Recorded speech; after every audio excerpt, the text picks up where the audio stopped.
Մտնում ես խանութ, մոտենում ես ատամի մածուկ վերցնելու եւ տեսնում ես, որ գինն անցյալ ամսվա համեմատ բարձրացել է։ Դու ակամա մտածում ես, ինչ է, գնաճ է տեղի ունեցել։ Երևի գները կայուն չեն եւ պետք է սպասել նոր փոփոխությունների։ Արի տեսնենք որքանով է ենթադրությունը ճիշտ։ Գների կայուն լինելու դեպքում դու չես նկատում, որ ապրանքների գները ընդհանուր առմամբ փոխվել են եւ ձեռք ես բերում նույն ապրանքներն ու ծառայությունները, ինչ որ առաջ, առանց մտահոգվելու, եկամուտներդ կհերիքեն թե ոչ։ Խոսքը գնում է գնողունակության մասին, երբ չես մտածում արդյոք եկամուտներդ կբավականացնեն այսօր եւ ապագայում գնումներիդ իրականացման համար։ Ստացվում է, որ գների կայունության պարագայում քո գնողունակությունը չի փոխվում։ Գնաճը ընդհակառակը, գների ընդհանուր մակարդակի բարձրացումն է, որն ազդում է քո ծախսերի վրա։ Երբ դու զգում ես, որ այսօր խանութից նույն գումարով կարող ես գնել ավելի քիչ, քան 3, ապա սա ամենայն հավանականությամբ նշանակում է, որ կա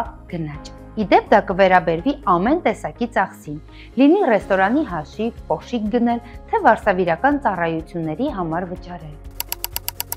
Երբ գները կայուն են, մարդիկ կարող են ճիշտ պլանավորել իրենց ծախսերը, իսկ բիզնեսները իրենց ներդրումները։ Այդ պատճառով Հայաստանի Հանրապետության Կենտրոնական բանկի գլխավոր նպատակներից է գների կայունության ապահովումը։ Այդ նպատակին հասնելու համար Կենտրոնական բանկի փորձագետները մշակում եւ իրագործում են հատուկ քաղաքականություններ, որ քո գնողունակությունը լինի կայուն։ Փոխադարձ վստահության միջավայրում կայացրու արդյունավետ որոշումներ, եղիր բարեկեցիկ։